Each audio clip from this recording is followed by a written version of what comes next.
اعوذ باللہ من الشیطان الرجیم بسم اللہ الرحمن الرحیم اللہم صلی علی سیدنا محمد معدن الجود والکرم وآلہ وسلم۔ سامعین و ناظرین اکرام، السلام علیکم ورحمۃ اللہ وبرکاتہ۔ آج کا ہمارا موضوع یہ ہے کہ اللہ تعالیٰ کی اطاعت کے لیے کیا ضروری ہے۔ دیکھیں، اللہ تعالیٰ کی ایک تو یہ بات ذہن میں رکھیں جو کہ ہمارے ذہن میں نہیں ہے کہ اللہ تعالیٰ کی اطاعت جو ہے وہ بہت زیادہ ضروری ہے، یعنی اس کی ہمیں کوئی اہمیت نہیں محسوس ہوتی۔ اس کی وجہ یہ ہے کہ عام طور پہ ہم ظاہر کے دھوکے کا شکار ہیں۔ دوسری وجہ یہ ہے کہ ہم سوچ سمجھ سے بھی کام نہیں لیتے کہ ہم نے کرنا کیا ہے۔ یہ بالکل ایسی بات ہے جیسا کہ ایک شخص یعنی دکاندار ہے، ہول سیل ڈیلر ہے، وہ اپنے بیٹے کو بھجوا دیتا ہے سندھ کے کسی دور دراز علاقے، اور کوئی 50 لاکھ روپے اسے دیتا ہے، لیکن یہ نہیں بتاتا کہ کیا لانا ہے، اور پھر وہ ٹائم بھی بتا دیتا ہے کہ بھئی 3 دن میں تم نے واپس آنا ہے، مثال کے طور پہ۔ تو باپ اگر خاموش رہے تو پھر بیٹے کو پوچھنا چاہیے کہ کیا لانا ہے، کیا کرنا ہے۔ یہ پیسے 50 لاکھ روپے، اب ظاہر ہے کہ سارے تو سیر سپاٹے میں نہیں لگیں گے، تو وہ ہول سیل ڈیلر ہے تو وہ پوچھتا نہیں ہے۔ تو آپ مجھے بتائیں کہ وہ جب واپس آئے گا تو کیا لائے گا اپنے ساتھ؟ اسے پتہ ہی نہیں ہے، پیسے ادھر ادھر لگا کے آ جائے گا خرچ کر کے۔ اسی طرح دیکھیں، یہ ایک سرمایہ زندگی ہے، ہمیں اللہ تعالیٰ نے ایک سرمایہ دیا ہے زندگی کا۔ اب اللہ نے تو بتایا ہوا ہے لیکن ہم سننے کے لیے تیار نہیں ہیں۔ ایک بات تو یہ بھی ہے نا کہ ہمارا دل ادھر لگ گیا ہے دنیا میں، جو ہمارے متعلقات ہیں اس میں ہمارا اپنا ظاہر کا جسم بھی ہے، کسی کی جوانی ہوگی، کسی کا کیا ہوگا کیا نہیں ہوگا، اور پھر اگر کوئی بوڑھا بھی ہے تو دنیا کی ہرس جو ہے وہ زیادہ ہوتی رہتی ہے، ہرس دنیا۔ آپ نے دیکھا ہوگا بہت سے لوگوں کو جو ہرس دنیا میں ہیں۔ میں ایک جگہ بیٹھا ہوا تھا، بچے کام کر رہے تھے دکان میں، لیکن باپ جو ہے باہر تھڑے پہ بیٹھا ہوا تھا۔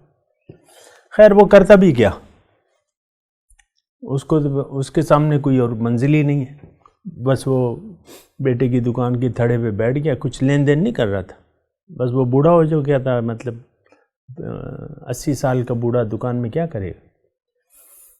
تو اسی طریقے سے یہ جو ہے، یعنی ایک بات یہ نوٹ کر لیں کہ ہمارا جو ٹائم ہے یہ لمیٹڈ ہے۔ ایک بات،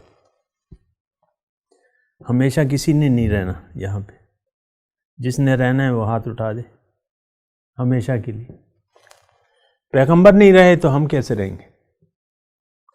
تو یہ ایک تو یہ ہے کہ ٹائم لمیٹڈ ہے، یہ نہیں، دیکھیں یہ وہ حقیقتیں ہیں جس کو ہمیں فیس نہیں کریں گے تو وہ آ جائیں گی۔ موت کو اگر آپ اپنے سامنے نہیں رکھیں گے تو موت تو آنے گی۔ قل ان الموت الذی تفرون منہ فانہ ملاقیکم، اللہ تعالیٰ نے فرمایا ہے کہ دیکھو وہ موت جس سے تم بھاگتے ہو وہ آنے والی ہے، پھر ثم تردون الی عالم الغیب والشہادہ، پھر تم واپس لوٹائے جاؤ گے اس عالم اور ذات کی طرف۔ تو جو چیز ہونے والی ہے اس پر اگر آپ یقین کر لیں تو ایک بہت بڑا بدلاؤ آ جائے گا آپ کی زندگی، ہو سکتا ہے۔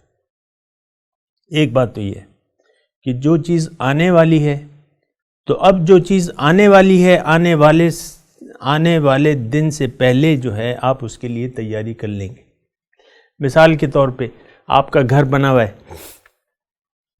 یا آپ کی دکان ہے، اور وہ یعنی کوئی آپ کے پاس کوئی کاغذات نہیں ہے یا اس طرح نا، جیسا کہ ابھی آپ نے دیکھا انکروچمنٹ، تو وہ انکروچمنٹ آپ نے کی بھی ہے، 50 سال ہو گئے ہیں، لیکن اب یہ ہے کہ جو حکومت آئی ہے وہ کہتی ہے بھئی یہ جو تجاوزات ہیں ہم گرا دیں گے، اور آپ کو نوٹس مل جاتا ہے 1 مہینے کا۔ تو آپ بتائیں کہ ایک نوٹس میں اگر آپ یقین ہے آپ کا کہ ہاں ایسا ہی ہوگا، تو 1 مہینے میں آپ سب کچھ جگہ خالی کر دیں گے، اگر یقین ہوگا۔ نہیں ہوگا تو رہے گی، اور پھر ایسے ہی ہوتا ہے بعض اوقات، یہ لوگ دھوکے میں رہتے ہیں، یار 50 سال میں کچھ نہیں ہوا اب کیا ہو جائے گا. تو یہ ایک تو یہ ہے کہ دھوکے میں نہیں رہنا چاہیے، موت جو ہے اس سے ہم ملاقات کرنے والے ہیں. دوسری بات یہ ہے کہ اس کا تو کوئی ٹائم فریم ہمیں تو معلوم ہی نہیں ہے.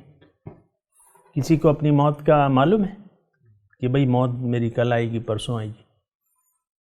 ابھی ہو سکتا ہے، مطلب کوئی بھی کسی بھی وقت کہ سڑک پہ ایکسیڈنٹ ہو جائے، اور ہوتے رہتے ہیں، اور ایکسیڈنٹ میں مطلب اچھوں کی جان چلی جاتی ہے. آپ دیکھیں نا، فانظروا کیف کان عاقبت، کیا ہوا انجام جھٹلانے والوں کا. ایک تو یہ ہے کہ موت جو ہے آنے والی ہے. میں دوسری نشست میں اس کا اگلا حصہ پیش کروں گا. وآخر دعوانا ان الحمد للہ رب العالمین. مولایا صلی وسلم دائما ابدا على حبیبک خیر الخلق كلهم.